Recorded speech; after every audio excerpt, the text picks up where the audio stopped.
നമസ്കാരം.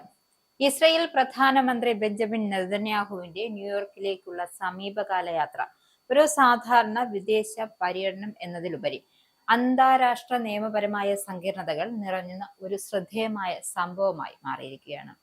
ഐക്യരാഷ്ട്രസഭയുടെ പൊതുസഭയിൽ പങ്കെടുക്കുന്നതിനായി പോയ നെതന്യാഹുവിന്റെ ഔദ്യോഗിക ജെറ്റ് വിങ്സ് ഓഫ് സിയോൺ യൂറോപ്പിന്റെ ആകാശങ്ങൾ മനഃപൂർവ്വം ഒഴിവാക്കിക്കൊണ്ടുള്ള ഒരു അസാധാരണ പാതയാണ് സ്വീകരിച്ചത്. അന്താരാഷ്ട്ര ക്രിമിനൽ കോടതി പുറപ്പെടുവിച്ച അറസ്റ്റ് വാറന്റിന്റെ പശ്ചാത്തലത്തിൽ യൂറോപ്പിലെ അറസ്റ്റ് സാധ്യതയുള്ള രാജ്യങ്ങളിൽ നിന്ന് വിട്ടുനിൽക്കാനാണ് അദ്ദേഹം മനഃപൂർവ്വം ഈ വഴിതിരിച്ചുവിടൽ നടത്തിയത് എന്നാണ് നിരീക്ഷകർ വ്യക്തമാക്കുന്നത്. 2024 നവംബറിൽ നെതന്യാഹുവിനും അദ്ദേഹത്തിന്റെ മുൻ പ്രതിരോധ മന്ത്രി യോവ് ഗാലന്റിനുമെതിരെ ഗാസയിലെ യുദ്ധകുറ്റങ്ങളും മനുഷ്യരാശിക്കെതിരായ കുറ്റകൃത്യങ്ങളും ആരോപിച്ച് ICC അറസ്റ്റ് വാറന്റ് പുറപ്പെടുവിച്ചിരുന്നു. ഇസ്രായേൽ ശക്തമായി നിഷേധിക്കുന്ന ഈ ആരോപണങ്ങളിൽ നിന്നുമുള്ള സങ്കീർണതകൾ ഒഴിവാക്കുക എന്ന ലക്ഷ്യത്തോടെയാണ് ഫ്ലൈറ്റ് ട്രാക്കിംഗ് ഡേറ്റ വഴിയുള്ള ഈ വ്യതിയാനമെന്നാണ് വിമാനയാത്രാ നിരീക്ഷകർ വിശ്വസിക്കുന്നത്. വാറന്റിന്റെ ബാധ്യതകൾ ചൂണ്ടിക്കാട്ടി യൂറോപ്പിലെ നിരവധി ICC അംഗരാജ്യങ്ങൾ നെതന്യാഹു തങ്ങളുടെ പ്രദേശത്ത് പ്രവേശിച്ചാൽ കസ്റ്റഡിയിൽ എടുക്കുമെന്ന് പരസ്യമായി വ്യക്തമാക്കിയിട്ടുണ്ട്. ICC ഒപ്പിട്ടവരെയോ കോടതി ഉത്തരവുകൾ പാലിക്കുമെന്ന് പ്രതിജ്ഞയെടുത്ത സർക്കാരുകളെയോ മറികടക്കാൻ മനഃപൂർവ്വം തിരഞ്ഞെടുത്ത റൂട്ടാണിത് എന്നാണ് വിലയിരുത്തൽ. വിമാനം അടിയന്തരമായി ലാൻഡ് ചെയ്യാൻ നിർബന്ധിതമാകുന്ന ഒരു സാഹചര്യം ഒഴിവാക്കാനായിരുന്നു ഈ നീക്കം. സാധാരണയായി അമേരിക്കയിലേക്കുള്ള ഇസ്രായേൽ വിമാനങ്ങൾ ഫ്രഞ്ച് വ്യോമാതിർത്തി ഉൾപ്പെടെ മധ്യ യൂറോപ്പിലൂടെയാണ് വേഗത്തിൽ നേരിട്ടുമാണ് സഞ്ചരിക്കാറ്. എന്നാൽ നെതന്യാഹുവിന്റെ ജെറ്റ് ഒരു തെക്കൻ ആർക്ക് പിന്തുടർന്നു.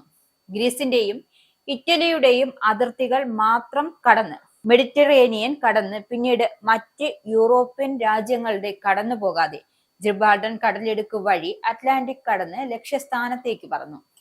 ഈ വ്യതിയാനം യാത്രയ്ക്ക് ഏകദേശം 373 മൈൽ, അതായത് 600 കിലോമീറ്റർ വർധനവ് വരുത്തിയതായി വ്യോമയാന വിദഗ്ധർ വ്യക്തമാക്കുന്നുണ്ട്.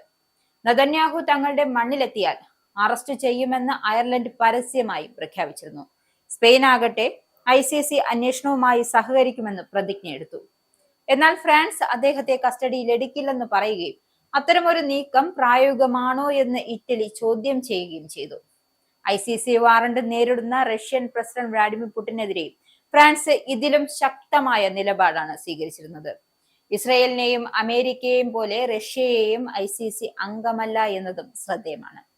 മാറ്റം വരുത്തിയ വിമാനപാതയ്ക്ക് ഔദ്യോഗിക വിശദീകരണമൊന്നും നൽകിയിട്ടില്ലെങ്കിലും ഫ്രഞ്ച് വ്യോമ അതിർത്തി ഉപയോഗിക്കുന്നതിന് ഇസ്രയേൽ അനുമതി തേടിയതായും ഒരു ഫ്രഞ്ച് നയതന്ത്ര വൃത്തം വ്യക്തമാക്കുന്നുണ്ട്.